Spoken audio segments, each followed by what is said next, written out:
No, never mind. No. I think one of them's going to win. Too late. It's already out there for the world. Smart Chess Predictions brought to you by chessgoals.com. It is an even split in the 5+1. Then a 1 point margin in Magnus Carlsen's favor in the 3+1. And then ties it up. Hikaru Nakamura, this is the prediction, before winning it in the 1 minute plus 1 second increment tiebreak for a final score of 16.5, 15.5. So, Danya, I have to say, this surprises me. I think when Magnus Carlsen plays, he is always the favorite. Definitely is. And I think there's two factors at play here. I'm kind of surprised. Yeah, it doesn't really seem like the Magnus we're used to, where he just beats everybody no matter the position. But I think it's a fine choice. He's like, I'm only slightly better. I get the white pieces now. And I think he believes that with the first move advantage, he could take down Hikaru. And a King's Indian from Hikaru Nakamura in game 2. If you're familiar with Hikaru's career, you would not be surprised at that choice.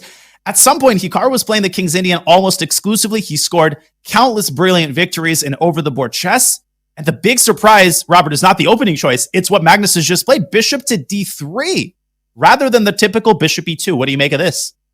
And it's the small things that make the biggest difference at the highest level. Look at that. Bishop d3, dragging the bishop out to g4, and then bishop e2. That looks like a loss of a tempo, but what is gained? That light square bishop is so important in the King's Indian. If the bishop takes the knight on f3, you're not going to get your typical attack when you eventually move your knight away from f6, push your pawn to f5, and storm on the king side. So black does not want to capture this knight on f3. So Magnus does what Magnus does best. He kind of lures his opponent into an unknown position, that deep, dark forest that Mikhail Tal liked to talk about. And he said there's only room out for one of us. And Leela, that's a great quote. One of my favorites. Leela and Stockfish, they have breathed new life from the white side of the King's Indian. I have to begrudgingly admit, as a biased King's Indian player myself, but they have found so many new variations, obscure lines that seem to give white a small but stable advantage. And you can see Magnus dropping his knight away, forcing the exchange of light squared bishops. And that doesn't mean, Robert, that Hikaru is not going to try to go f5. It's just going to be a lot harder to infiltrate down the light squares with the bishop now absent from the board. It's just a lot less scary, right? Because f5 can always be met by f3. And one of the big features of the King's Indian defense is that dark square bishop for black is bad. I'm sorry to say it, Danya. I know this is your beloved opening. I say it out of the finals here. Respect and love. But that bishop on g7 is one only a mother could love, because it's stuck behind a pawn on e5. That is why sometimes you want a pawn break. It opens the board up. And look at this move, g4. You want to play f5? I dare you. Come at me, because GF, then it will open the G file, and that bad bishop on G7 I was just talking about will get in some big trouble.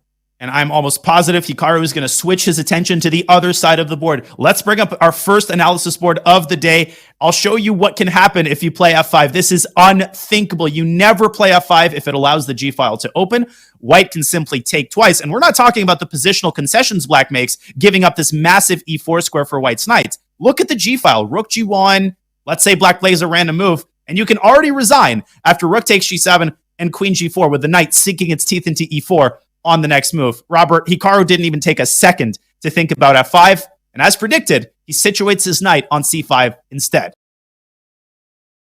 Yeah, it's why we study our openings, right? Hikaru Nakamura hasn't memorized this position, but he has a great fundamental understanding that f5 is too dangerous. Now, he might need to play that move just to get some semblance of activity, because what can you do on the other side of the board? You would like to push your pawn a5 back to a6 and play the move b7 to b5, but you can't do that. Pawns don't go backwards in chess, unfortunately. How else do you crack open that side of the board? Maybe c6, but c6 comes at a cost. The d6 pawn will be a long-term weakness. You're still not getting the move b5 in, so white has a free hand on the king side, Danya, where black has absolutely nothing to show for on the queen side.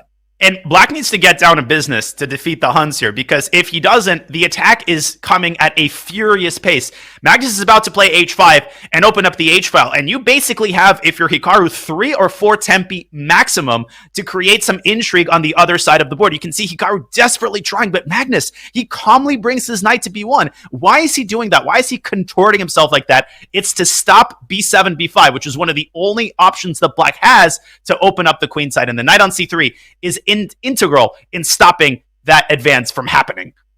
You know, contortionists usually freak me out. It scares me what they do with their bodies. But I'm loving the way that white is maneuvering those knights. The knight back to B1. Wesley So did this against Maxime Vachier-Lagrave. We talked about it a lot. You know where my mind's going. That the queen on E2 is doing an important task. And we know where Magnus's mind is going, and we know where his king is going. It's going to defend the G4 pawn to free up the queen so that it can move to C2 and attack the A4 pawn. And Robert, engines are still very bad in these types of positions. Stockfish was myopically suggesting the move B5, leading to a totally locked positions. Engines don't always understand the concept of not being able to make progress. Magnus, of course, is going to keep his pawn on B4 in order to open up the possibility of reopening the queen side at his convenience. Hikaru is in dire straits here. He certainly is, but our viewership is sky high through the roof. Over 100,000 viewers across YouTube, Twitch, and all the platforms. Thank you so much. We are just getting started. The fun is just beginning. And the fun may be getting started for Magnus Carlsen, because it's right now, it's tied, a draw in the first game. And after A takes B4 here, Black is sitting very passively. The pawn on A4 will be captured, I believe, right now. But if knight takes A4, Danya, there may be the response B6 to B5. Yep. C4 pawn is pinned to the queen over there on C2.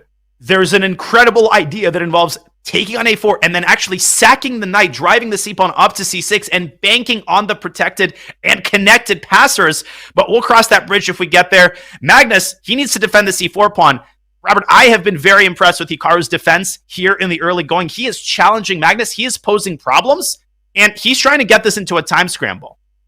Right, and B5 played by Magnus. Saying your knight, if it goes to B8, it's trapped there. It's not getting out anytime soon. But if it goes up to C5, then white can take on C5. And I actually think this is quite ingenious in many ways. The A4 pawn is dropping, but even if it weren't, Danya, that knight on C3, we like to think of dream squares. The knight might land on F5, and guess what? Or C6, as you're pointing out. C6. And yeah, light squares, dark square bishop. Good luck pairing off that threat. It is going to be very unpleasant. You got Bali on F5. You got Hawaii on C6. That knight has prospects. And right now, Magnus needs to get rid of Hikaru's knight on C5, take the pawn on A4. And Magnus, well, he's got to make sure that he keeps the C4 pawn defended. This might be the only tender spot in White's entire position. Most importantly here, White is really in no hurry. Magnus could take his time to get this knight around, again, either to F5. C6, I think, is a little bit more accessible, although it's not too hard to get to F5 either. As long as you defend this pawn, which he just did,